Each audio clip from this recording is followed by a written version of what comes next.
Alrighty, everybody, welcome back to the channel. Welcome back to Pokemart TCG. This is the Gamesman, aka Mike Dabs, back in the house, guys, for another awesome video. Kind of keeping it on a down low because I have the baby over here and I don't want her. She's sleeping right now, so trying to just stay as quietly. That's why I didn't give a big intro. She's knocked out over here. I don't want to wake her up because then you'll hear in the background hollering and carrying on. So it's more of a quiet time right now. So I wanted to pop up this video. Wifey's upstairs eating breakfast, so I'm down here with the baby, but I wanted to get this video out. And you know, because I really appreciate the support that I had last night. It was kind of crazy, and it's not often that you see guys like that stop by your channel. I mean, it's not for a small channel like me. I mean, it doesn't relatively happen often, and I just wanted to acknowledge that and appreciate the people that did stop by. So today, if you haven't seen the video, I posted a video yesterday. It was one of my motivational videos. It's a 3-part. That part 3 went out last night, and that was when these content creators came by and stopped by my channel, and it's the second time for one that I know who also rated my channel one time. So I really appreciate that, and I'm going to shout out these channels, and they're popular YouTubers and TikTokers that you probably know, or if you don't know, you'll know them now. But I get inspired by them, and for not just because they're bigger than me, it's just because the things that they do, the ideas that they come across that they do, they play a big part in the community here, bigger than what I'm doing, right? But they inspire me to do better on YouTube, to do as much as I can with what I'm doing. And I'm just carrying the torch. I mean, that's what I'm doing. All right, I'm just carrying the torch, passing on my wisdom, my knowledge for what I know and what I do, and sharing it on YouTube. Right. So,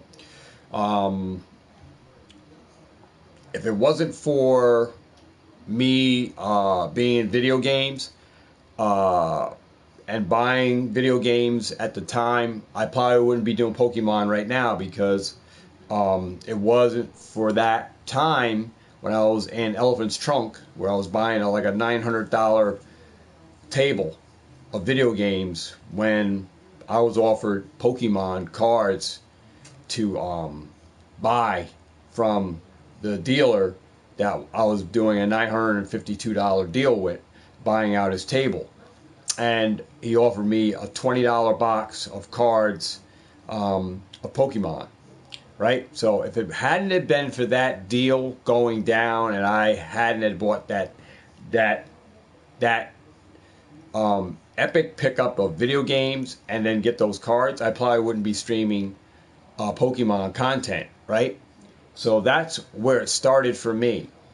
And I've been transitioning more and more into Pokemon, and more of two sides for me is as an investor, as I invest in the sealed product, and I also sell it, guys. So and I trade it, and I collect it, as well as the the raw loose cards. I have a personal binder that I also, as a personal binder, I am okay with like moving some pieces, like letting some go and picking them back up. So I'm okay with that. because if price goes up on it, I'm okay with letting it go to get a booster box or something like that, because I'm into the sealed, and that I'm on both sides of the fence in here, with where I do trade and sell both products. It's part of what Pokemon, and I do go to card shows and stuff where I do buy slabs, I buy binder collections, and I trade. But for the most part, I've been doing that right here in my own backyard on Facebook. But anyways, without getting off topic, like I said, I have the baby over here that we're taking care of.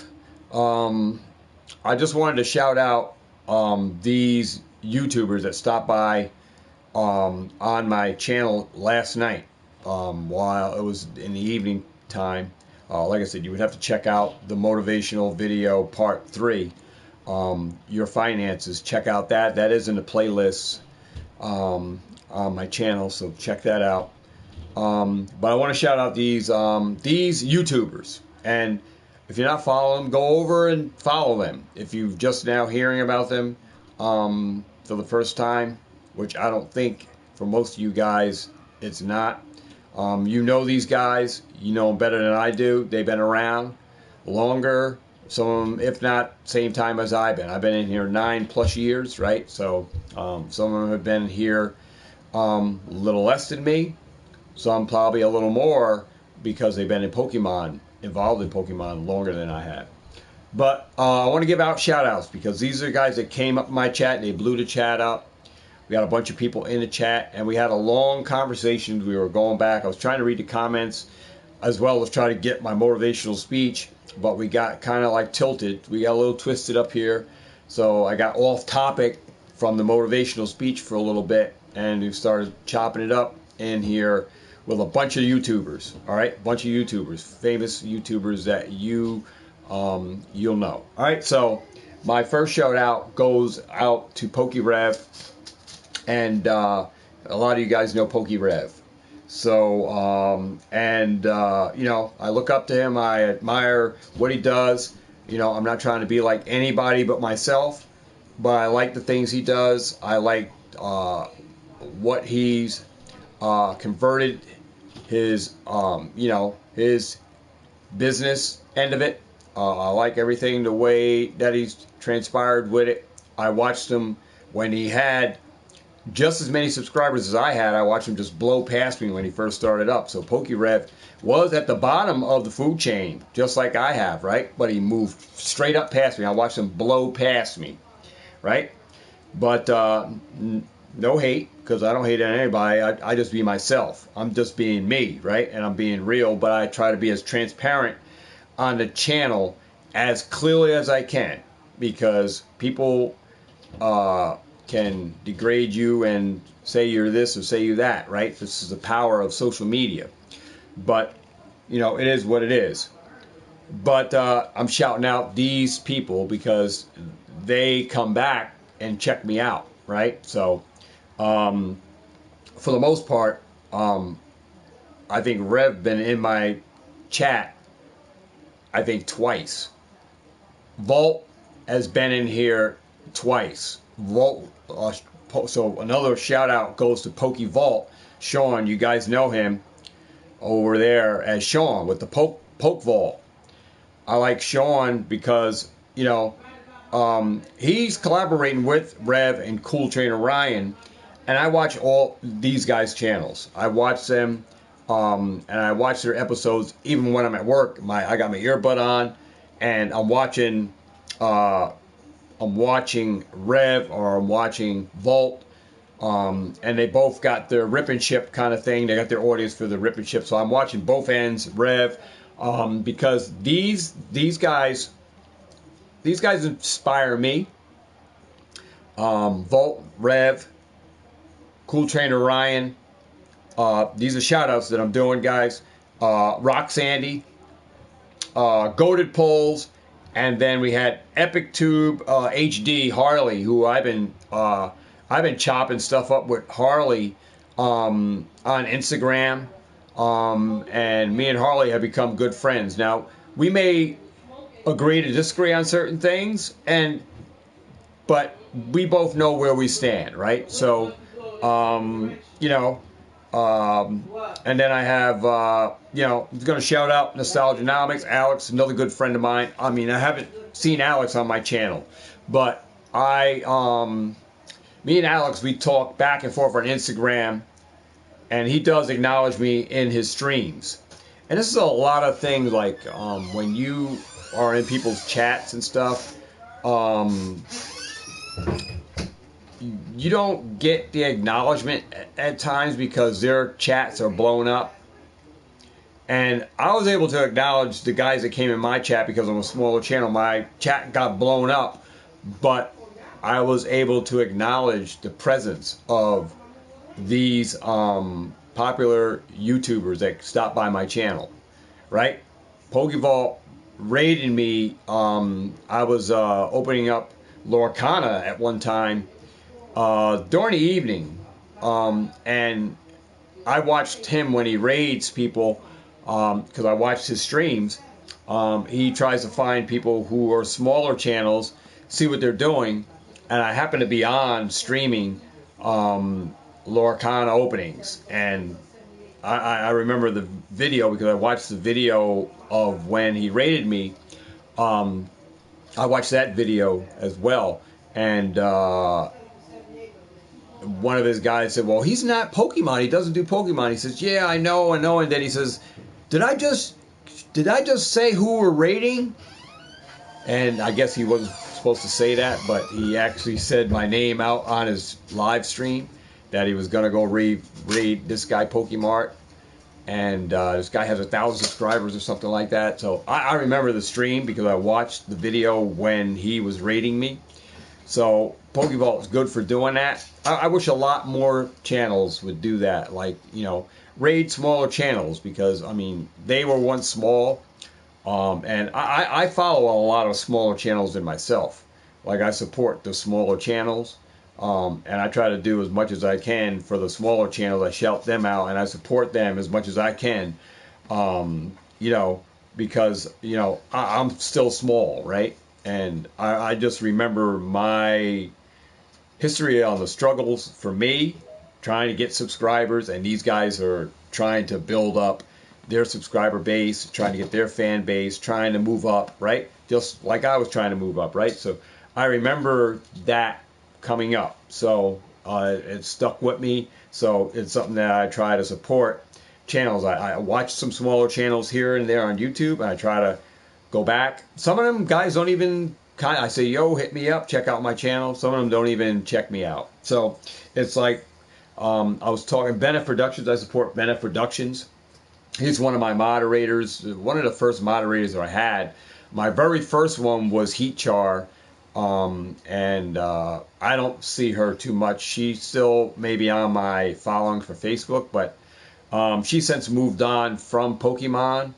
But you know, no longer doing it. She fell off. So that was my very first moderator, but no longer. So I got Bennett Productions moderator, support him. He just hit 1,000 subscribers. So a lot of my people that follow me probably going to surpass me, and that's no big deal.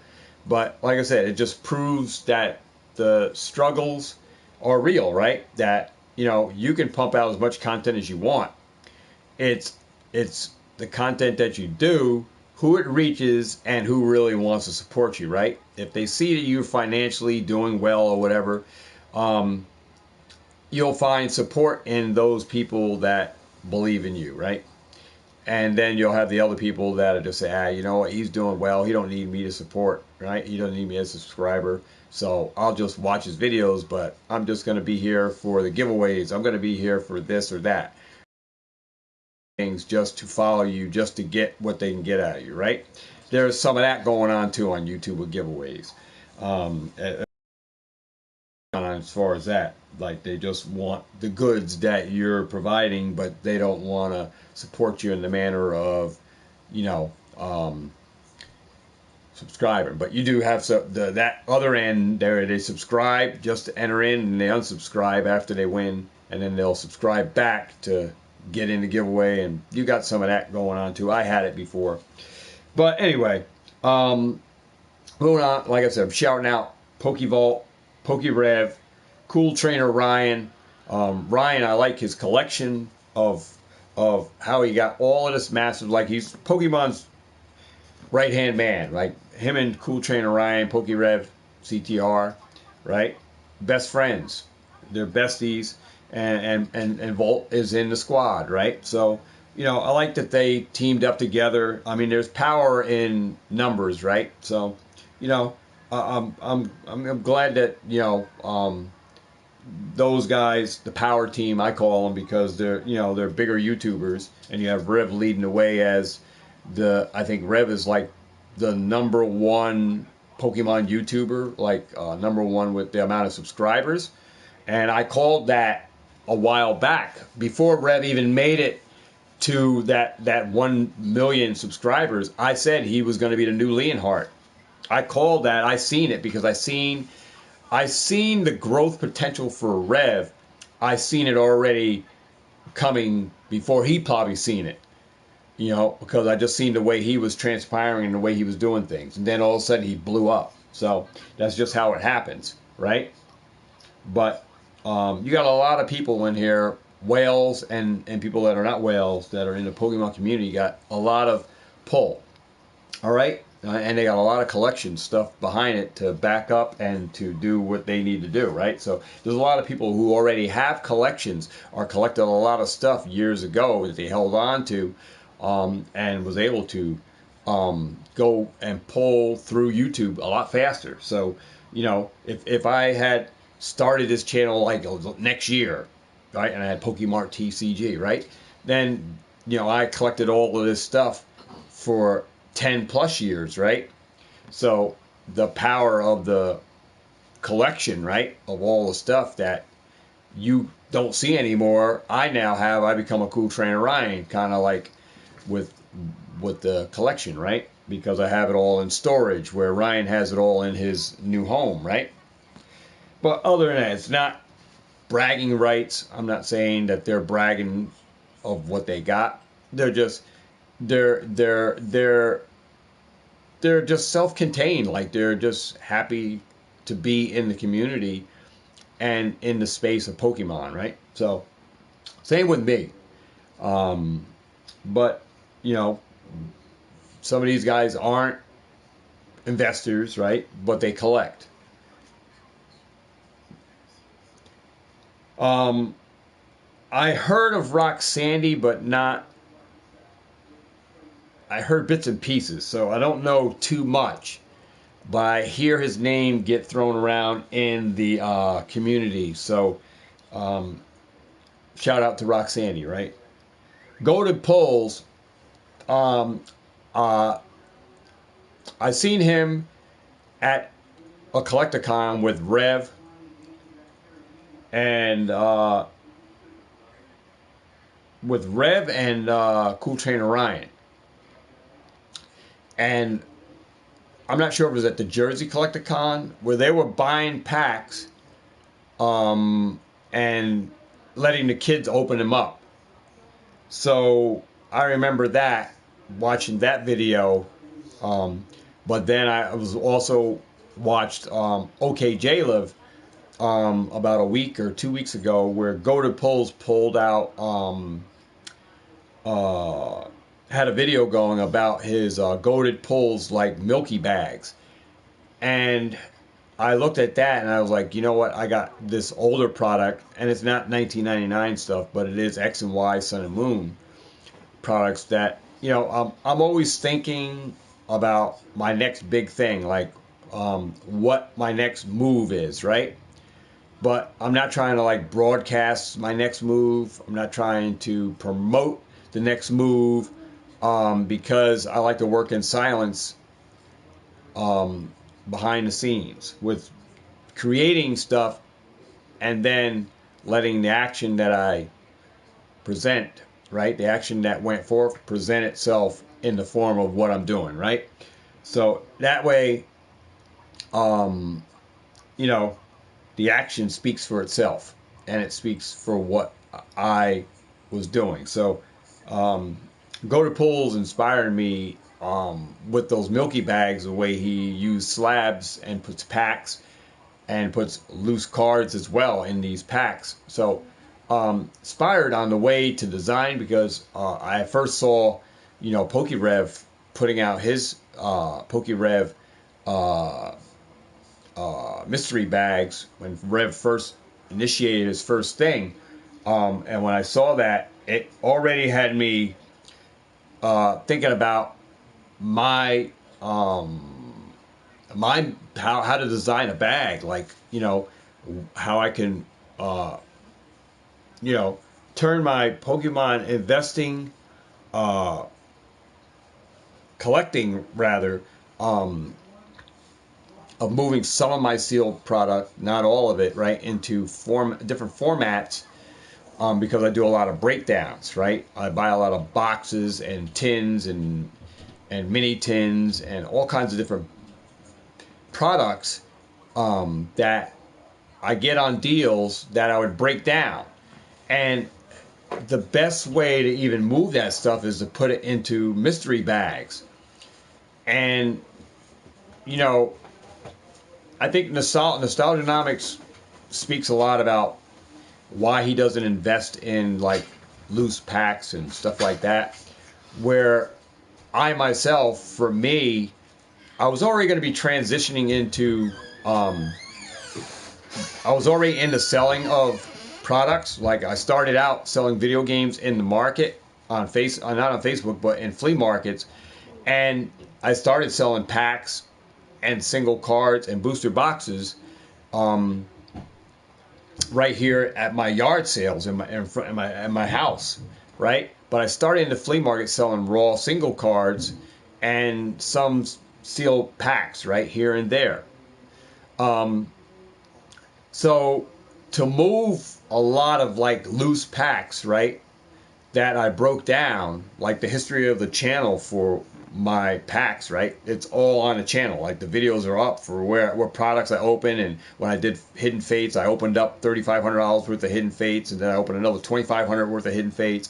I opened up some hidden fates live on the channel to give a history and to document where my packs came from, so everybody can identify a video here with how I obtain my packs, where they came from, right? I buy sealed product from reputable places, right? And reputable dealers, right? LGSs. And I do buy on Facebook Marketplace. I'll get stuff in trade, but it's all 100% legit stuff, right? So I created a history of breakdowns, doing breakdown videos for those tins and boxes, so everyone knows the videos are up, that you can see where those packs came from, right? And then I even go into buying more auxiliary stuff for the investment purpose, because of what the pack's inside, right? If it had Evolving Skies, Brilliant Stars, and Fusion Strike, it was a no-brainer that I picked them up at Walgreens. Walgreens came out with all these tins, right? Different packs inside for $14.99 and $17.99, and a lot of it had Evolving Skies in them. I bought those tins, or those C22 mini tins from Walmart, and yet I have a large position of those items in storage. I use them in videos where I do the breakdowns, removing the packs. So the evidence of where those packs came from and how I got more packs, right, is I do breakdown videos of those products, right? So I always shop online looking at GameStop, and I saw a Cyclozar V boxes that had 4 packs inside, a jumbo card, and then a Cyclozar Z promo. I would break down those boxes that I bought at GameStop for $11 and some change, break them all down, and remove the packs. I got the jumbo cards to sell, and I have a whole tub of jumbo cards back here. You can see this whole tub right here. All jumbo cards filled. So I have a bunch of jumbo cards that you can now grade, but that's from the years of doing this channel. That's how I got them, right? So I break down mini tins and all that, and this is where I get the product. So the videos are up for you guys, right? So that's how, you know, when you package them or redistribute the packs from those said packages, right, from legit Pokemon boxes and tins, right? If you watch Sean's video, you see him like he has a whole 4,500 count box.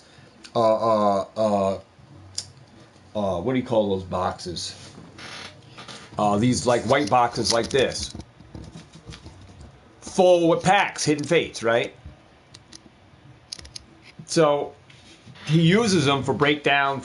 He uses them to redistribute those loose packs inside his vault boxes and his vault mystery bags, right? So that's what I use. So I'm working on redistributing my loose packs into another product under my channel, right? So transitioning my packs from original boxes and tins that I got on the cheap, right? Transitioning these Evolving Skies, Fusion Strike, Brilliant Stars packs inside those Mylar bubble mailer things, right? Like pokerev and all that, and transitioning those into my own channel branded product to sell in vendor POV videos, to put on a Shopify website. I'm even working with a LGS store that's going to carry my packs as well to resell them in his shop. So, you know, it's more me franchising my thing as a business and a sustainable kind of income where I'm going to make from working outside of YouTube, right? Transitioning it more to make sense, right? And to keep rolling stuff over consistently. Not all of my stuff is going up. Like I have my own private investing portfolio of stuff that I'm not selling, stuff I'm not moving out. But that's, you know, some things that I do use, breakdown. And it's the very same methods that pokerev, pokevault does. They do the same exact thing. They break down stuff, tins and stuff, and you even heard Pokevault say it. He broke down. Each YouTuber will break down different specific products. I just watch what products I buy. Like, you know, right now I'm breaking down. Well, I didn't break down too many, but I have about 35 of the Paldean chest that are $20 at Target. They have 6 packs in them for $20. It's a good deal. For breakdown, you get a bunch of like your Paradox Rift or something like that. I forgot what the packs are, but you get those promo cards that you can do grades on with that awesome Pikachu. I mean, I think you guys might have even seen it. I don't even know. But this promo card,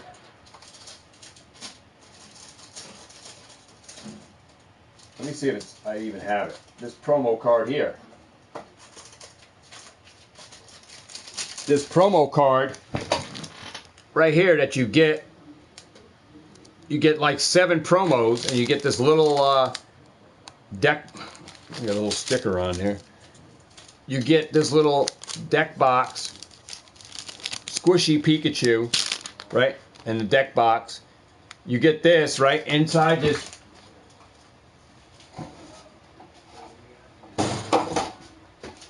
Paldean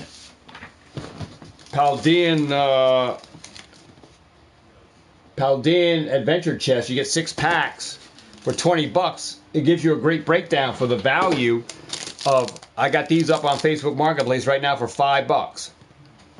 So, you know, and then I can actually piece these out, sell these. But I got the 7 promos that I can grade to GameStop for $15. I mean, you can just do some research on what these cards are going for, each card, and you can see if you want to grade them to GameStop, right? So this is what I'm doing. These are I'm buying up a lot of these Paldean Fate, Paldean chest at $20 from Target, and I'm going to be grading these promos, selling off the loot stuff, the little squishy. I have these up on my Facebook page for $5. That'll give me $5 back in value. I'll go back and I'll order online at Target. I'll order some more of these and have them shipped to the house. I don't necessarily have to go to Target store. So great prices. I always shop around. I'm looking at Walmart.com, GameStop.com, Best Buys for deals. And I always tell you guys, shout out to Chase After the Right Price, because he inspired me with the low-hanging fruit. These Paldean chests are low-hanging fruits, guys. This is stuff you can be shopping around. See, what I found in this hobby is a lot of people's eyes are on the sparrow. When I say that, your eyes are on surging sparks, and a lot of people teeter. They move out of, they lose focus on great sets, right? And they forget about certain things. Their eyes are on the next thing. Everybody's eyes, right? And what I find is when people's eyes are blinded to the fact that there are deals all over, that's when I go shopping. See, and I'm not showcasing everything that I do, guys. I'm working behind the scenes because that's in the best interests, right? Because if you post too much up, showing too many photos, showing too many things, right?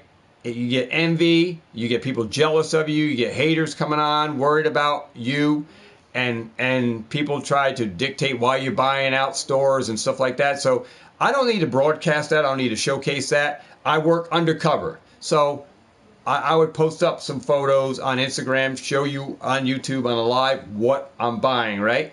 And it doesn't mean that if I showed you one, I got to show you 20 or 30 of them, right? So I'm going to show you what you need to see and let you see it.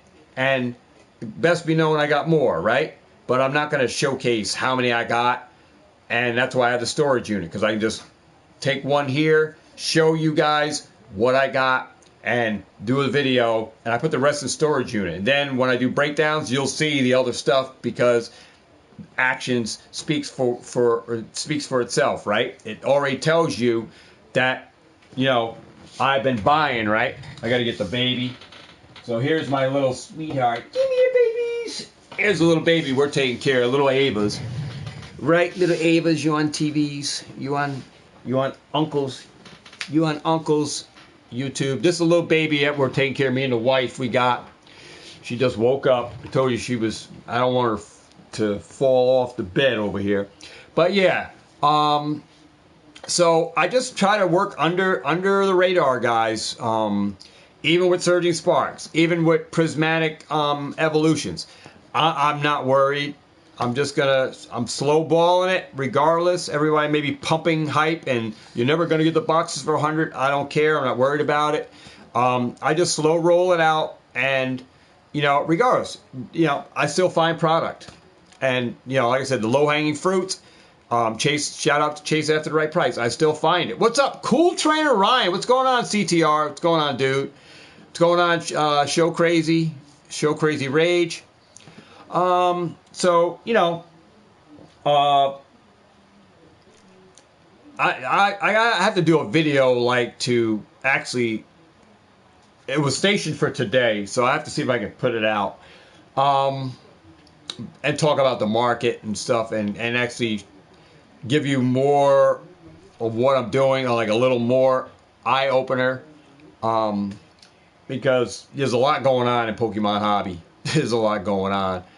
And I can't do a video for everything and talk about everything that's going on, but I try to just touch base on the fundamentals, because we're you know, this is more of a, you know, I'm a collector and I'm an investor too, so I kind of give you both sides of the fence. Right, Boots? Hey, Boots. Here's my little sweetheart. My little sweetheart. My third daughter, guys. No, it's not. It's a little baby that their parents are going through. It's my wife's nephew's baby. The mother of the baby is only like 16 years old. They have a CPS case on them. The actual mother of this baby's mother has a CPS case. they're battling for custody on who's going to get the baby. So originally my wife's sister was the caretaker for the baby, but she moved out of state. She couldn't take the baby with her, so she set it up for the system and the courts to give us the legal guardianship of the baby while they figure things out in court on who's going to get custody of the baby. So that's what it is. So me and the wife take care of this little baby, and she's happy, right? Right, little Ava's? She's happy. She's in a good place. She opens up cards, right? You open up some packs here and there, and she gets them all over the floor.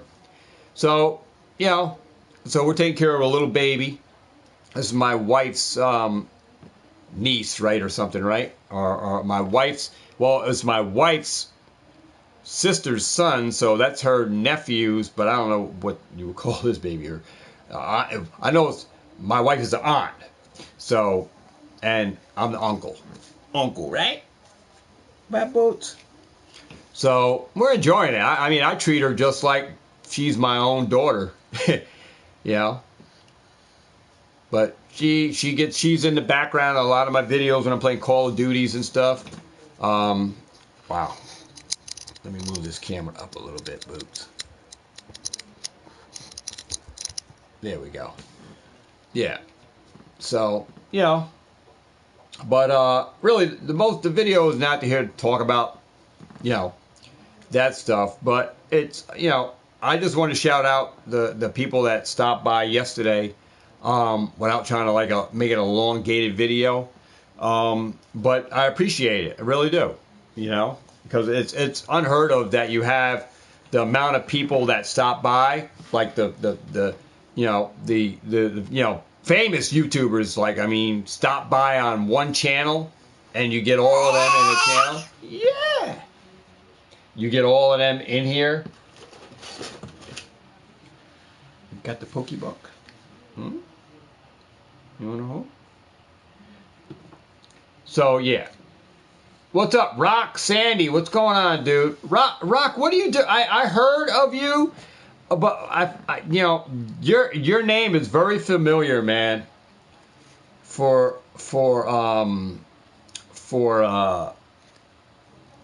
I'm not, your name is right on the tip of my tongue. I've seen you on other channels, but I forgot what you do. I know you're in Pokemart. But I've seen you on some other channels because I watch so much YouTube comes through on my phone. I see your name in, and I see you on videos. And I might have seen you on a podcast with somebody too. I don't know if you were on Alex. I don't know if were you ever on Alex's channel, Nostalgianomics, or you might have had Alex. Somebody had Alex. A commentary and drama content. Okay, I might have seen you. I don't know. Were you on? Did you have Alex from Nostalgianomics? You were in a podcast, maybe with Pokey. What is his name? Because he had a thing with somebody, Pokemon Knowledge or something like that. PK. Did you guys have Alex on in a podcast? That's maybe where I saw you and Alex. I think you guys were on a podcast with PK. I think that's where I might have saw you on, in a PK podcast or somebody's podcast. Yeah.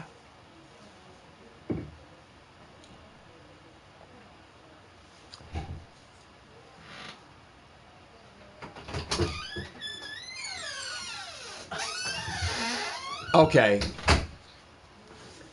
Okay, we're gonna get, yeah, here. Yeah. Okay. So I know I saw you or heard you somewhere, and I might have saw you in a chat somewhere. Your name comes up. You're not unfamiliar. I have heard your name get thrown around a lot, and I might have seen you somewhere. not in person, but on a channel somewhere. You're on somebody's channel. Whose channel have you been on? Have you been on somebody's channel? Now, let's see if that rings a bell. Let me get my Kickstart drink. Who's yeah, it was probably on a podcast because when I'm at work, because I work Tuesdays through Saturday. All right, I unload 18-wheelers, so I have my buds on, and I have my phone set up in the truck. And while I'm unloading the pallets out of the truck, I have my phone sitting on another pallet on a side that I'm not unloading, and I got my earbud on, and I'm listening to the podcast. 8 o'clock, 9 o'clock at night, sometimes earlier, and different podcasts come up. I watch PK's podcast. I listen to a lot of YouTubers to get their sides, like I said, to make sense of everything. But I follow a lot of the investor channels. I don't watch too much of the drama channels. Like I see Rattle comes up here and there. I don't really watch what's his name? Opossum Bud or Rattle all that much. I do touch base with Rattle. Rattle's content. I see it come up because it still spams in on my phone as a video to watch. And I just touch base to see what's going on, but I really try to block out the negative sides. I know the negative is here in the community, and just more negative draws more negative. And there's a lot of things going on, like when vendor POVs came up, a lot of kids are now stealing people's cards, and binders are getting stolen at collecticons and at card shows. And since I'm heading into that space, now I'm not new to that space. That's not new territory for me. I've been in card shows and stuff, so I know what is expected. But it brings on more tensions because of even the kids are now moving into this area of stealing cards out of binders and stuff. So I see a lot of videos, people doing it live.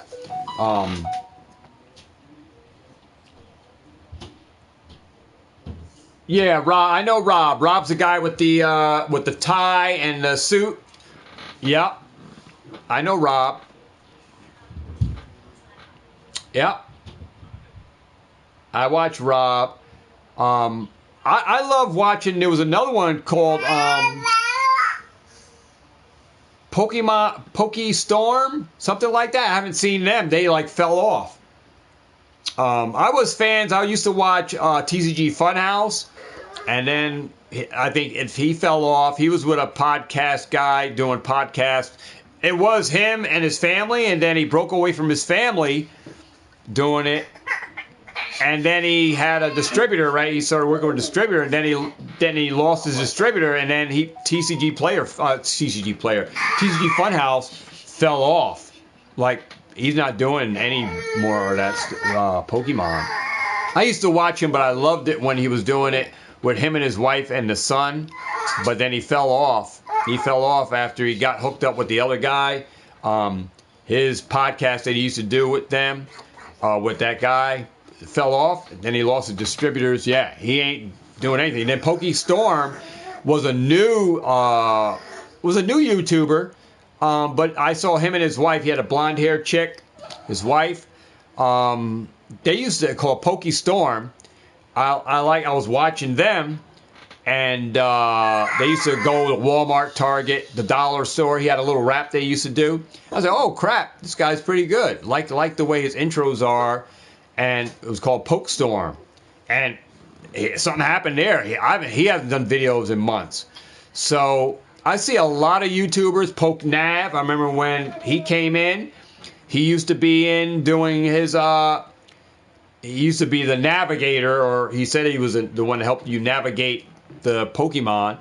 I used to watch him. and he stopped. He came back in, and then he left again.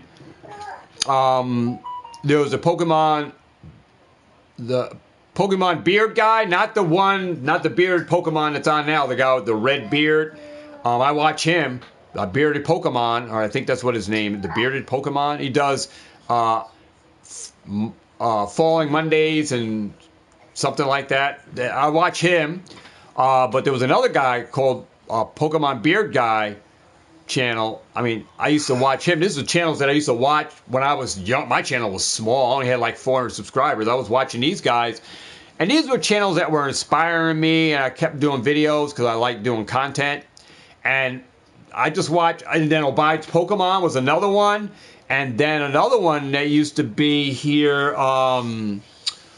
Oh man, I was gonna do a collaboration. Like, we were in talks, me and this other guy, to go in business to open a store. They were like, him and his brother, I forgot what they made the first mystery box, and they were the first one on YouTube that actually did a mystery box using the dollar.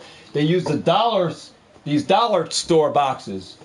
Back here, I forgot what their channel's name is, but they actually took the dollar store boxes like this and made their own mystery box.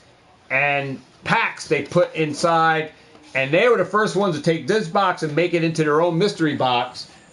And I'm not even sure why I didn't think about mystery packs and stuff back then, but they were ahead of it right there, and that was like 9 years ago.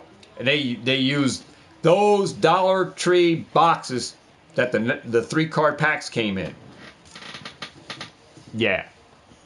And I used to, like I said, back in the times, I collected a lot of Dollar Tree packs. I used to go to Dollar. I have a lot of those boxes right there, guys. Those boxes empty. I have them in my storage unit. About 600 to 800 of them in my storage unit. I have a lot of Dollar Tree boxes, guys. A lot of these boxes empty boxes. Because when they were left on the shelf, they throw them out. So I took them. And I saved them all these years. I have all these Dollar Tree boxes in my storage unit, guys. So, Ultra Prism, Team Up. I have some are sitting in the background here. Some are sitting right here in the background. That's why I was able to pull one. Because, I have a bunch of them in my storage unit. Empty Dollar Tree boxes from the 3-card booster packs. Yeah. I'm keeping one of every box, even the big longer ones that they had. I have those too, from Sun and Moon, Lost Thunder, I think, came with a big one. Fates Collide, Breakthrough, Breakpoint came with a larger box, bigger than that one there. It was like 3 of them put together, and they had like 150 packs or something. I have those bigger ones, and they go for good money, guys. You check eBay, sold completed on empty box. They go for about $10 and up for an empty box. Very collectible. But I want to display them up here in my studio. I want to have them go around from one side of the room all the way around in the kind of a U, right around in this room. I want to put up a display for them to go at the top and border of this room right here. I want to put every one of my Dollar Tree boxes, one of each. And there's still ones like I have another guy that me and him used to go to Dollar Trees with those scales. Years ago, there was weighers, right? I used to be a weigher. I used to take the Dollar Tree packs, weigh them on a scale. I used to do that years ago. I talked about it years ago on the channel. And I had opened up all my packs. I opened up all my Dollar Tree packs back before what was it, during the pandemic, Eunice? Somewhere during the pandemic. During the pandemic.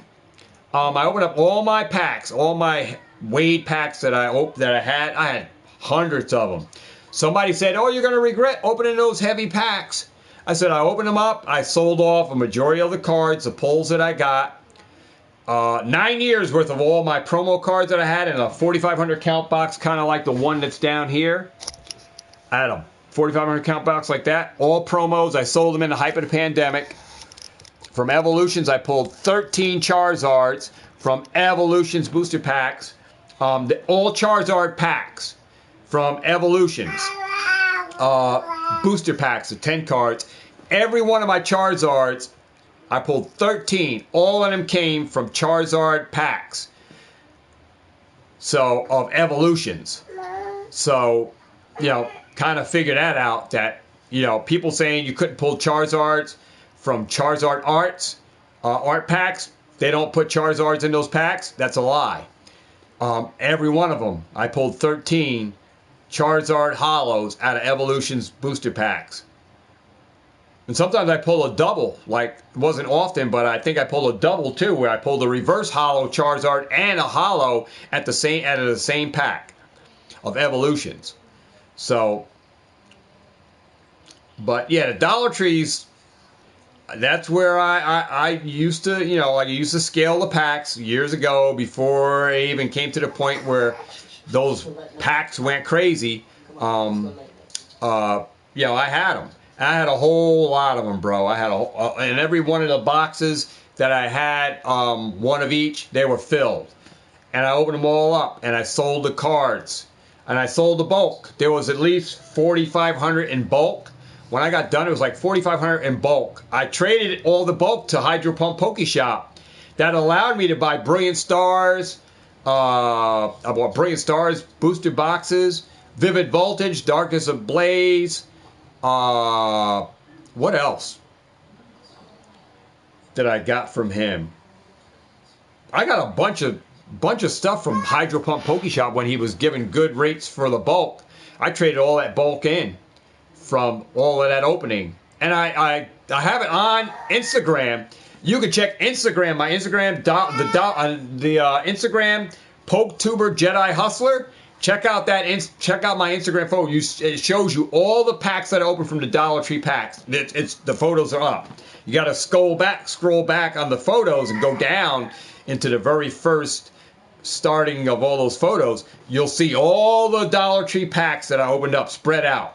I put them on the floor or on the bed over here, and they're all out. I show you all the hits and all the packs that I opened up, and there's videos for it. So you can see my pulls and what I got. And this was right during the pandemic, right? And prior to the pandemic, where I sold all the cards when they were going for decent money. But if I had held them now, who would have known they would have done what it is now? I couldn't call that shot. And I was too new to Pokemon to know anything about it.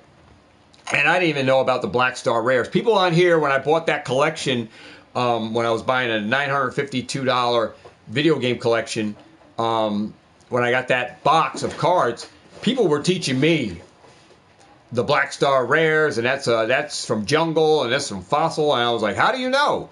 Oh, it has the Fossil, it has the print on the card. How do you know that's a first edition? Oh, it has a first edition stamp. How do you know it's a rare? Oh, it has a star. How do you know it's a common, uncommon? It has a diamond, or it has a square, or it has a circle. And I was getting schooled. People on YouTube, when my channel was first new, were teaching me about the Pokemon. I didn't know nothing. I knew about Charizards and Charizard Hollows back when I knew about Pokemon, when Wizard of West Coast in Danbury, Connecticut had the store up in the Danbury Fair Mall. Wizard of West Coast had a store, guys.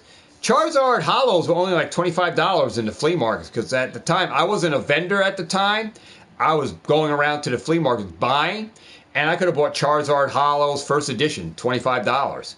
I saw them, and I was at card shows, but I was in sports cards back then. I was doing sports cards, buying sports cards, and going to Gloria Rothstein buying sports cards. And I was all into the video game stuff, but this was before I even started selling video games. I was into sports cards. I stayed away from Pokemon. I thought it was going to fall off. You know, I thought it was just a fad. It was too new. But who would have known it would have transpired to where it was, where it is now from where it was, right? At the time, Nintendo didn't own it. It was Wizard of the West Coast, or it had Topps first, then then it had Wizard West Coast or whatever, and then it transpired to now Nintendo, right? But I couldn't call any shots on that. It was still too new. I mean, I could have ordered anything I wanted off eBay. I saw Evolution's cards. They were cheap, $20, $18 for Charizard and Mega Charizard foils. You know, stuff was cheap, but who would have called the shot and say, hey, Evolutions was going to go to $800 a box and $25 a pack? Who could have called it? No one could. I couldn't call it then, you know. So we can only make plays now into stuff because of what the demand is, right? And you can call the shots on what's going to be. It's you know, very easy to kind of like figure out what is the next hot set when the demand is already going for that strength of that set. Surging Sparks, it already started when people seen it's a Pikachu set, and then how can you compare it to Vivid Voltage when it has more to offer than just the Rainbow Chunky Chew, right? That Surging Sparks has more to offer than Vivid Voltage. You cannot do a comparison or compare that set to Vivid Voltage. It's way better than Vivid Voltage, right? But, you know, it's what's up, Chaz? How you doing?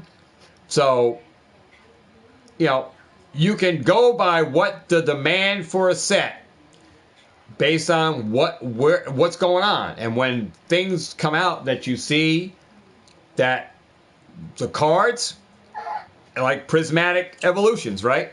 It's a no-brainer that set's going to do well. So the hype is already there, just like Evolving Skies. When people start calling a shot, the Evolving Skies to the sky, it's Evolving Skies crazy. Then it starts going crazy. People anticipate it as the best. And once that happens, it's no holds bars, and that's what you got on prismatic evolutions. It's a no holds bars. Surging Sparks, right now it's a no holds bars for that set, where there's still a high risk, right? There's still a high risk, but it's a high reward. And he who seeks the treasure, right? Well, you're either going to win or you're going to lose. And right now it's just a win-win-win in Pokemon. It's a no-brainer. And my stores are getting cleared out. Walmart's, they're buying up a lot of stuff, man. I haven't seen but one set of sleeve packs come in. Like, when they restock, it's Stellar Crown. They'll have, not a lot. There'll be maybe 35 sleeve packs, and that's it. We have no checkout lane blisters whatsoever. And the restocks are so weak, guys. So weak. So weak. If the Jirachi boxes come in, there's usually it's either 1 to 3. This time they only stocked 2 to the shelf. I left them. I didn't buy them. I left the Jirachi boxes. They had a lot of Pokeballs this time, right? J24s, J23, and some other numbered Pokeballs. But there was no Ogre Ponds. There was no Surging Sparks like booster bundles. No ETBs. They only packed 3-pack blisters and sleeve packs. No checkout lane blisters or Surging Sparks. That's all we got this week at Walmart, my Walmart, right? So I grabbed what I could on the checkout lane blisters, and there was still quite a few left. And I was going to get some more Sunday, a Saturday night, but it all got bought out. All the 3-pack blisters, somebody came in and swooped them all up. But I got some. It's a small sampling, but, you know, I'm going to, every restock, I'm going to try to get some more and just stock up. Not even opening up Surging Sparks. I'm just stocking it up. Just buying right now, because I don't know if or when I'll be able to get another deal on them, right? So if I go to Target and I find some, I'll pick some up. You know, if I find an ETB, I'll pick it up, just because I know the demand is there.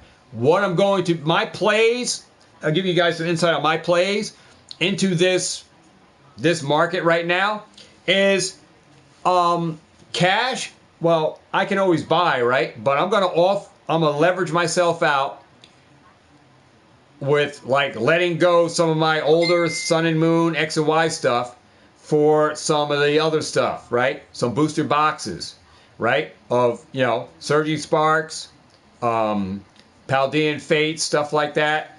Stuff that I know, like, because the Bubble Mew is going crazy, right? So the Bubble Mew is like almost $180. So I have one Bubble Mew that I pulled. It's not going to grade a PSA 10. So I'm going to let that slide. I put that on Facebook Marketplace. I have my Bubble Mew out of my personal binder for $180. I have packs that I'm putting on the water on Facebook Marketplace. See what kind of traction they get. See what attention I get for people that want. I'm not necessarily trying to buy. I would prefer the trade, but I'm trading at a percentage. I'm trading at a percentage for somebody who wants to trade me. I'll trade on a percentage, but I'm getting what I'm asking for on my stuff. Yeah, there's room for a little deal, but I'm not going to really budge too much because everything is crazy right now. And I'm just going to, I'm not going to FOMO in, but if I don't have to spend any money, I don't have to spend any money. Then that's good. I'll leverage myself out with using product that I already have to relieve myself of some product and move into the market with that product trading off for product that I'm looking to capture, right? So taking product that already went up in price, making move with some of that, and getting some product that has potential, right? Taking the risk on that. All right, but already making a good move because the product that I move has already went up. So I win either way, and I just have to sit on some of the other stuff to see where it goes, right? But I'm okay with that. And this is in the point in investing, like, these are plays you can make. I can make power plays like that without having to spend any money. I can trade some of my stuff that I got on Facebook Marketplace for stuff that other people are already going to Walmart's, Targets, buying up. And they know it's valuable, but it's not as valuable as a team-up pack that is $54. So I can get a lot of surging sparks for that one team-up booster pack, right? So there's leverage there where I can get a bunch of product, and still trade for it using the power of leverage. And if the trade doesn't work, it doesn't work. Like, I don't care. Either way it goes, I don't care, right? This is where I'm at. I don't care. If a trade goes, it goes. If it doesn't, I'm not worried about it. This is how I am. And some people will sell off their stuff prematurely. And that's not me, though. I found some Marvel cards from the 90s. Wow. Yeah, I sold off Marvel. I do have some Marvel. I had some Marvel cards that I had left over that I found. Well, they weren't left over. I found them in the garage when we were cleaning. Then I got to put up on Facebook.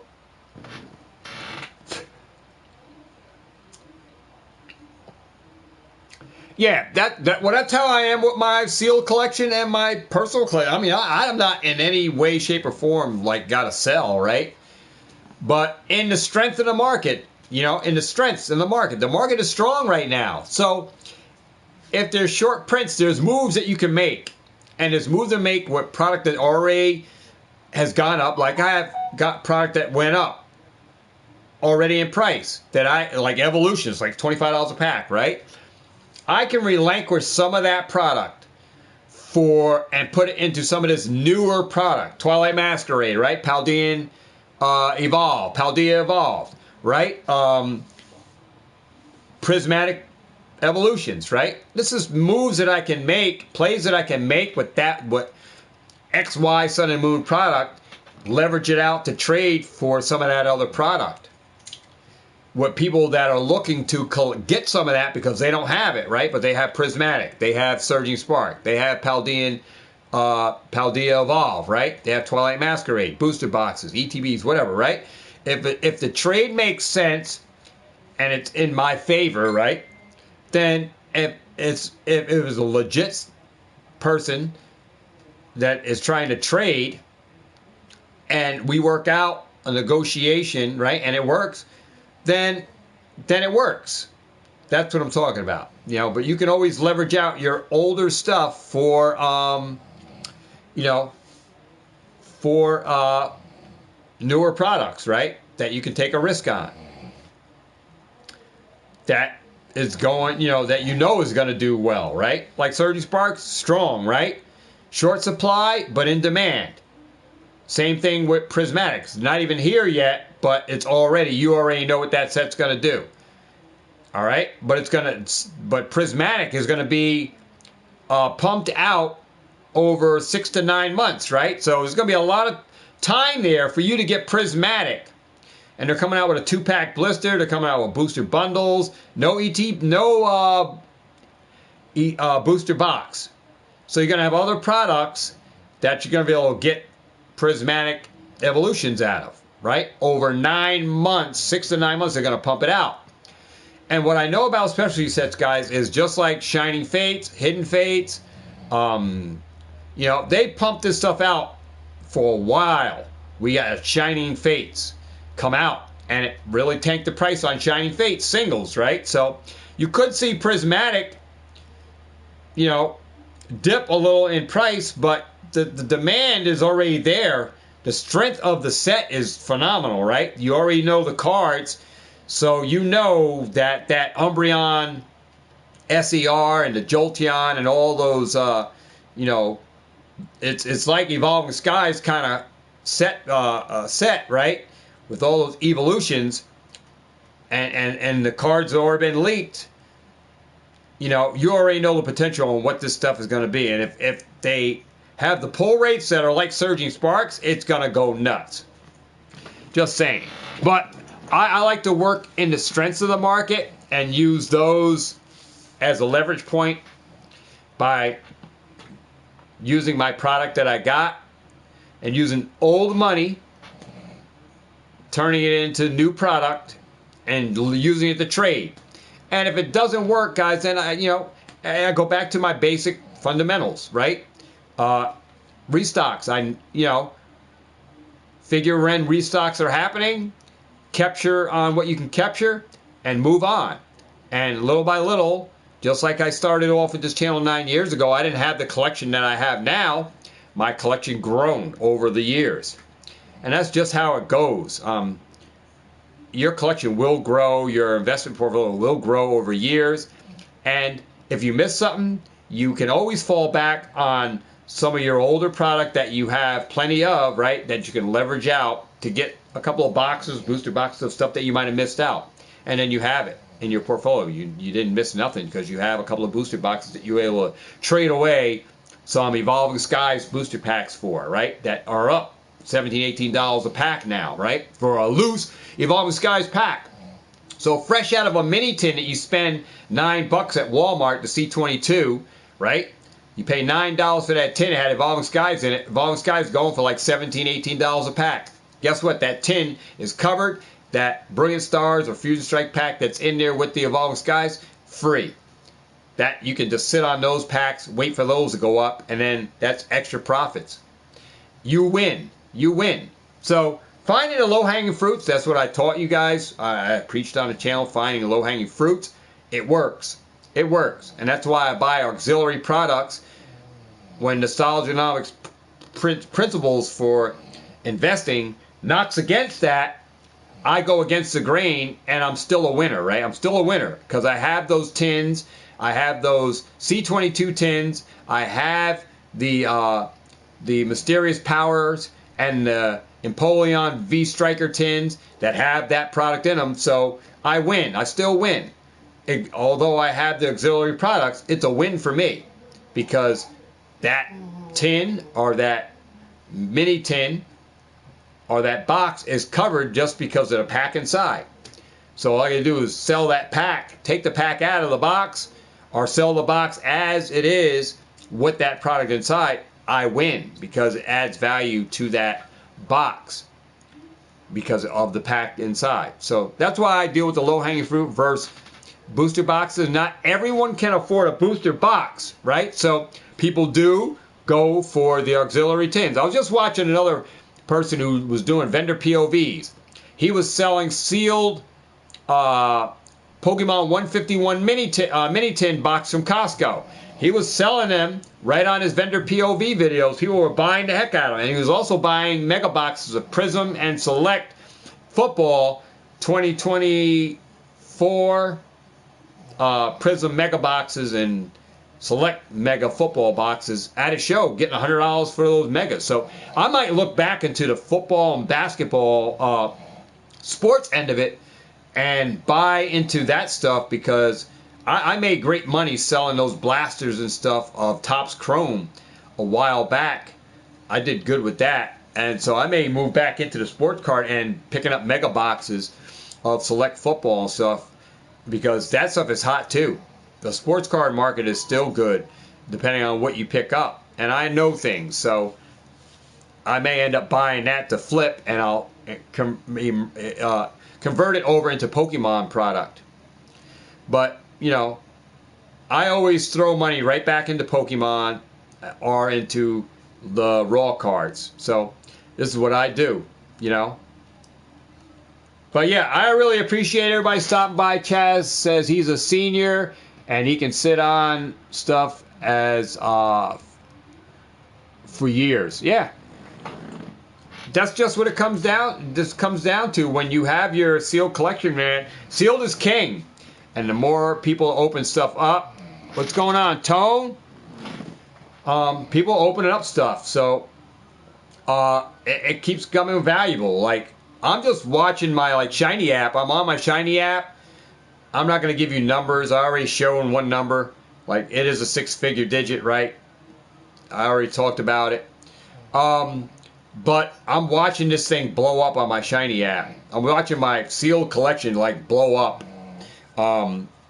It's like going crazy. Yeah, sealed is king, Tone. That's why, you know, like I said, I'm not even trying to open up any Surging Spark right now. I mean, I have enough. I got some, right? It's not anything.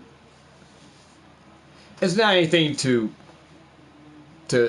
really, you know, put a dent on what I'm looking to get, but I'm saving it because I want to make sure I got ample enough to open when I want to open. And this is the whole thing about sealed. Like, I can go back into anything in my sealed collection, right?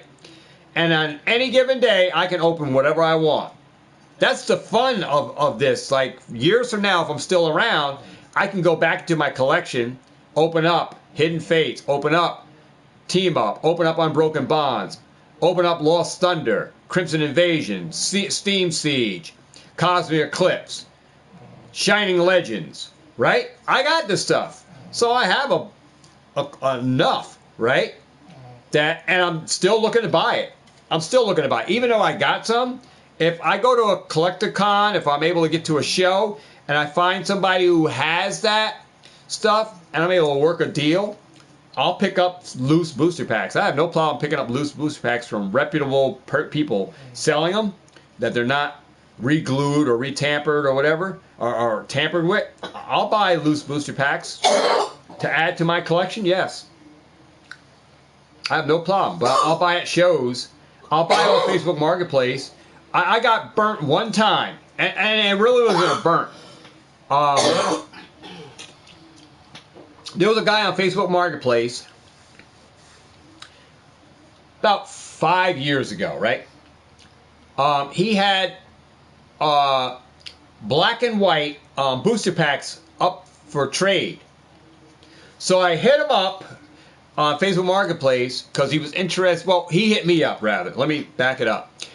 I posted out a bunch of blaster boxes, sports cards that I got. And a guy hit me up, said, hey, I got black and white booster packs. I would trade you for 2 of this blaster, 2 of that, and 1 of those megas. Right? So I said, oh, okay. So I met this guy up in, where would I meet him? I met him at a Dollar General in Hyde Park, Highland, New York. Highland, New York. So I rode up through Bombville. I met the guy at the Dollar General in Highland, New York, and I got the packs, right? And I didn't know the packs were fake, guys. I didn't even know these black and white packs were fake. The ridges, the crimps were different. Like, if you held them up, you saw pinholes all through all the different crimps. You saw pinholes. And I think I got like 9 or 10 black and white fake packs, right? So I got those. I traded those blasters for that. For those 9 packs. And then I posted the packs on eBay for sale. A guy bought one. And then he hit me back up, said, hey, yo, I opened the pack. The pack is fake, dude. I didn't even know I had purchased a fake black and white pack. I didn't even know. I didn't even know I had fake packs, man. The guy like duped me for fake packs, black and white. I said, oh crap, I'm gonna get burnt. So I issued the guy a refund for his money. He got his money back, and he shipped those cards back to me. And I went back through Facebook, and it was an open messenger on there. I hit the guy back up, and I hit him up and said, hey dude, I got some more blaster boxes of some stuff that you're looking for. But can you know, if you want to trade back some of those other blasters for some stuff, I trade you those back. Can you just bring those with you? So the guy brought back all the blasters that he traded me without me even saying anything about those packs being fake. And I brought all those packs with me to Highland, and I met the guy again, and he had all the blasters. He didn't do anything with the blasters, guys. He didn't open them or anything. And I confronted him there. I said, dude, I'm really here, dude, because the black and white packs you traded me for those blasters, these are fake. And I said, look, hold them up to the light. Look at all the pinholes across your crimp. The crimps on real Pokemon packs, the crimps are solid seals. I can hold them up to the light. You don't see all these pinholes that you can see the other side, see light through these. I said, look at the fonts on the back of your pack. The fonts are all off. It's all blurry and stuff. And these are some things that stuck out. And the guy took the packs back. Said he bought them at a shopping store, supermarket. And I said, all right, well, if you did, you need to bring them back, get your money, dude, because these are fake. But I said, I need my product back, the blasters that I got. So he took the blasters, gave me back my blasters. He took the packs, but he still bought the other things that I brought. But he said he wasn't sure, that he didn't even know that they were fake. But I got rid of those packs. He got them back. I got my product back. So I got real lucky, guys, that I could have been really burnt in the hobby on that end, and it would have been the first time that I would have got burnt, duped in Pokemon. There was some aspects. Let me see if I still have those cards. I did have a guy that came to the house here. He had some fake cards in his collection. I still have them in his actual sleeves. Here is a Tapu Koko GX. And the picture that he showed me, I said, yeah, this is the card I want. Then he had this Yveltal GX as well. I said, yeah, I want to look at those two. Those are cards. So when I pulled them out and said, yeah, I want these cards, I had to take them out of the sleeve. Notice that these cards didn't have any texture, guys. And the back of this, look how super glossy this is. So no texture on here. Super glossy. Look how, wow, this thing is like super glossy. Look at that shine on that. These were fake. So I kept these cards. Both of them were fake. So the guy said I could have them. So I use these as references to share. And whenever I'm buying binders and stuff, these are cards. I bring these cards with me in the event that a fake card comes around. I show them these fakes so people know these got to have texture. So they're never going to be all shiny like this. They got to have texture. So, you know, be very careful when you're buying binder collections. And just because somebody posts photos up, shows you, actually you need to see the cards in person, right? You need to see them in person. Yeah, Tone, you said, yeah, you're excited for Prismatic. Don't FOMO in, man. Don't FOMO in. But you know, I'm moving through silent, right? Silent, making moves, doing what I got to do, and not broadcasting my every move here on YouTube or on social media. And that works best for me. But that's what I'm doing, man. What's up, Frosty Englewood? What's going on, dude? Well, that's what I got. But I'm here just to shout out, you know, the YouTubers. Like I said, we had pokerev, Pokevault, Cool Trainer Ryan, Roxanne stopped by again today. Stopped by in the channel. Goated Pulls and Epic Tube HD Harley. You know, stop by. And then we have Bennett Productions, my moderator. Stop by. Make sure you guys go check them out. Ashua, what's up, man? Yeah, that's for all of those, dude. Ash, for all of those YouTubers to stop by on this channel at one time, you know, it's unheard of. It's unheard of, man. It's unheard of. I'm blessed, man, to have, you know, people stop by on have bigger channels than me stop by and, you know, acknowledge me, you know, and I have these same guys. I think Pokevault saw me in his chat one time. Alex sees me all the time when I'm in his chats. Sometimes his chats gets, you know, sometimes these chats get so blown up. It's hard to acknowledge people when you're a bigger, you know, bigger streamer because you got the chat is just flying by so fast. And I understand it, you know. But, you know,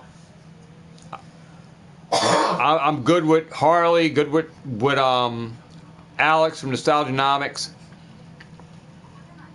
And, you know, I watch a lot of the investing channels, man. Support them because it just brings me aware, you know, and helps me to strengthen my portfolio. Shh. So that's what I, you know. Yeah, there's a lot of positive people in the community, man. I'm just here doing my part. You know, I leave the negativity like Real Breaking Nate says, right? You leave it at the door. I leave it at the door. I try to bring a cherishable moments to my channel. Try to inspire people to come to YouTube, do YouTube. I try to make my channel at least a fun place. An opportunity for people, you know, that support the channel and support. I don't mean financially. I mean supporting like just, you know, you're here, you're stopping by, you're in the chat, you're entering the giveaways and stuff that I do. That's what I call support. Even though it's not financially support, you're supporting the giveaways and stuff. I see a lot of the same people that support it in that manner. So that's what I'm speaking about, support. But I kind of I don't let my mind get distorted or clouded with this drama stuff and with the FOMO. And I get hyped up. I'm always excited for new products when new products are being released, and I get sneak peeks on what the set looks like because I need to know, right? So inspiring minds want to know. So I can make a decision based on what I already know, right? So I can prepare myself, right? That I know I'm going to have to dig deep in for prismatic, right? Even if I buy some high, it doesn't matter, right? Even if I buy some high, the play for me will be the long term. It's a specialty set that, you know, it may be around for a while, but, you know, just like 151, right? I can gauge that this set prismatic evolutions might be even better than 151. And since 151 is doing good, it's holding its own, right? Cards are holding values. I think prismatic is going to do exceedingly and abundantly better than 151. And I could see it doing just as well, or if not better, than Evolving Skies.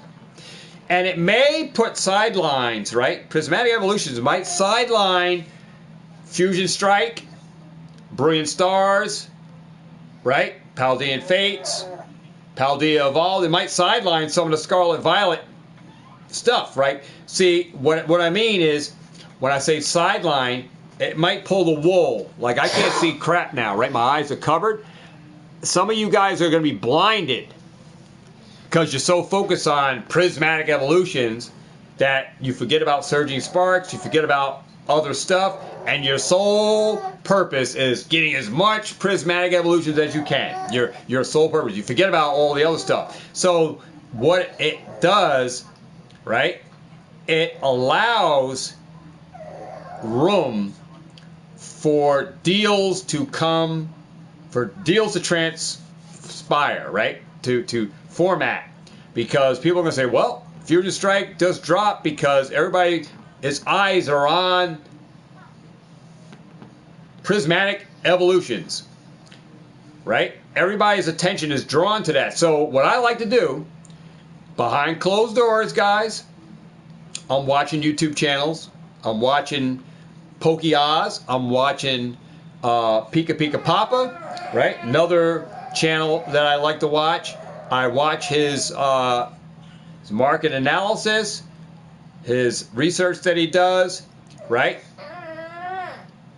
And I look at things, make adjustments, say, yeah, he's probably right on this. I think I better restructure, recalculate how I'm going to play into this, because I'm getting one side saying short print, one side saying these cards are phenomenal, and then I see all the people FOMO in. So I make adjustments in my mind on how I'm going to play ball with this, right? And calculate all of that, pull data and all of that stuff that comes in from Danny Fanta, and what nostalgia talks and what other investors and other people are talking about in the market. And I make sense of it all, right? And I compute in my own mind how I'm going to navigate through this field, right? The asteroids are out, right? You know, I'm trying not to crash into these asteroids, so I'm firing a lot of bullets in different avenues, right? On how the final approach that I'm going to take for this set, right? And like I said, I like when my money is working for me, and that's what that I have to compute. Money matters, right? That I have to make complete sense on my investing portfolio and where I put money. But in the back of my mind, guys, I'm always looking and seeking opportunity, right? Regardless. I don't let my guard down. My guard is always up. I'm always on the hunt for that deal, right? So I'm always on Facebook Marketplace, seeing what's going on, seeing what people are posting. I get notifications for new listings. When they pop up, I'm on them. I'm on Facebook seeing what's happening in my local area and within a radius to see who's got what and what price they're asking, and see if there's any deals. And I'm always looking for that. I'm always checking GameStop. I'm always looking at Walmart.com, shopping around, seeing what kind of card prices are out there for products that I'm looking to buy, and then seeing if there's any low-hanging fruits, any deals like, holy cow, they got these for $12, I'm buying these. You know, I can break these down because they have Twilight Masquerade, they have Paldea Fates, they have Evolving Skies, they have Brilliant Stars, Fusion Strike packs. It's hard to find those packs now, or whatever, right? So whatever the case may be, if I find a deal, I will buy into those auxiliary products, low-hanging fruits, I call them, because the values are built in, and I'm able to make sense of them regardless that they're not a booster box, and it's not an ETB, but it's an auxiliary product that has value built in. And if you find those, it's a gold mine where you can break them down and sell the packs. People do buy those loose booster packs, right? So there is an avenue to move loose booster packs, and you got to bring them to card shows, guys. You got to bring that stuff to card shows. Two advantages to that is, one, you don't have to pay Uncle Sam. It's a cash deal, it's done, so you're not docked 13% fees on eBay for selling them, or 13% on Macari, or 13% on Amazon, or whatever the place where you maybe sell them. You're not on Whatnots where you left a trail for Uncle Sam to get to tax you. You can bring them to a card show, sell them in the privacy of that deal, and those packs are done. Whether you got Zelle, Venmo, Cash App, PayPal, however you got cashed out, you were able to move those loose packs to vendors that will openly buy them. So you can move a lot of packs at card shows. That's where you got to go. So they will move more than you would probably move on eBay, because you have more eyes at shows and a lot of money being moved right at card shows, depending on where you're at. So more open for people to buy right there. Just bringing those packs to card shows and make connections with that vendor. Say, hey, he bought 500 packs of Hidden Fates from you, right? $5 grand, whatever it was for that, right?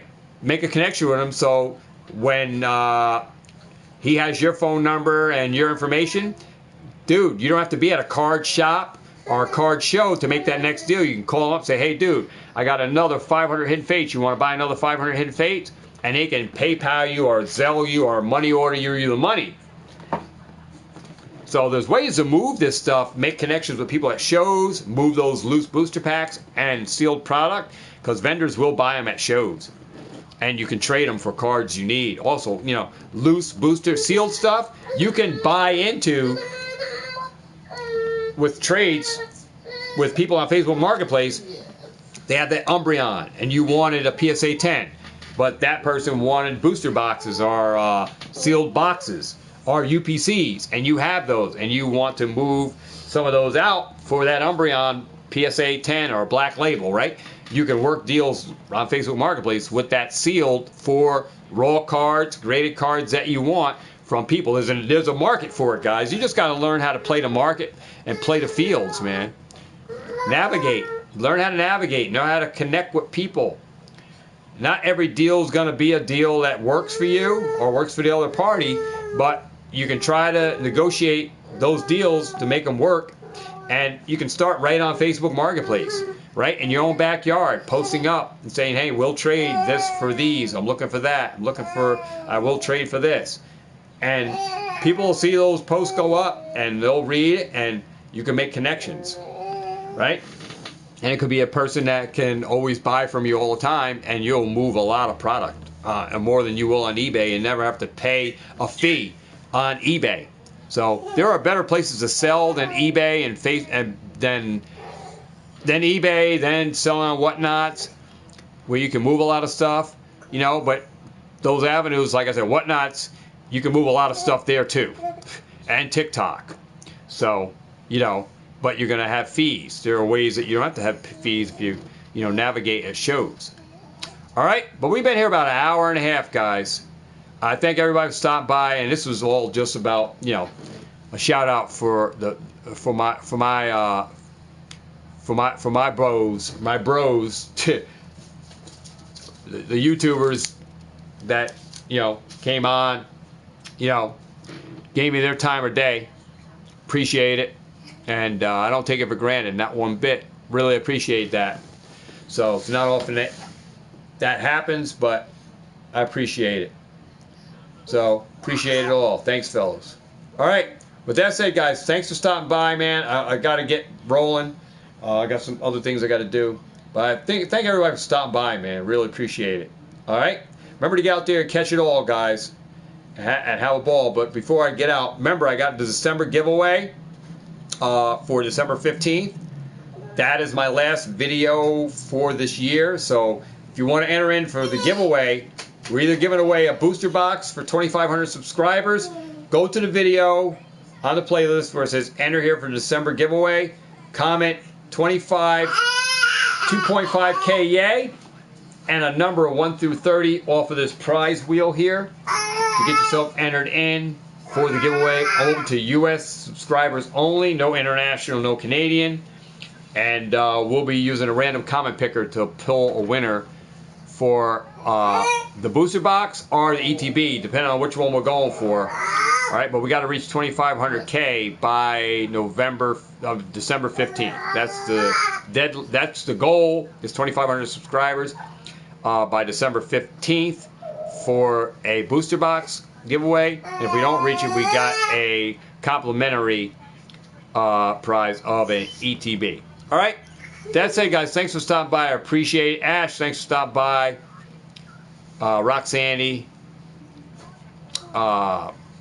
Frosty Englewood, thanks for stopping by. Really appreciate it. Guys, have a great one. Remember to get out there, catch them all, and have what? Have a ball. And I'll see all of who? All of y'all in my next video. Do me now. Peace, a whole lot of love for you, and a high five, and I'll catch you guys on the next one. I'm out.